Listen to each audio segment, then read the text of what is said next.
आजची सुरुवातच पावसाने झाली होती. सकाळी-सकाळीच पाऊस आला. तर रोज तर येतोच आहे, पण आज ना सकाळपासून चालूच होता.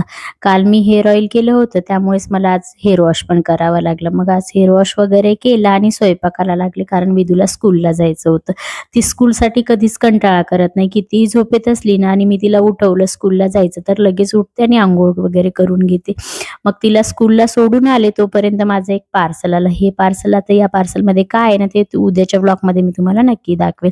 त्यानंतर आशूला अंघोळ वगैरे घातली आणि तिला रेडी केलं. मग केस वगैरे विचरत नाही तोपर्यंत तर स्कूलमधून विधी आली. पण मग तिला सकाळी मी केस ओले असल्यामुळे तिची काही हेअरस्टाईल करून नव्हती दिली. त्यामुळे आल्या-आल्या तिने अगोदरच म्हटली, की मला अगोदर माझी हेअरस्टाईल करून दे. मग तिची हेअरस्टाईल वगैरे केली, जेवण वगैरे केलं आणि मला शिवायचे होते काही ब्लाऊज. आता माझे माझे ब्लाऊज आहे ना, मी शिवत असते. त्यानंतर ब्लाऊज वगैरे शिवले काही आणि आम्हाला संध्याकाळचं थोडंसं बाहेर जायचं होतं. मग आम्ही बाहेर निघालो. सो असा काहीसा होता माझा आजचा दिवस. भेटूया आपण उद्याच्या ब्लॉगमध्ये. तोपर्यंत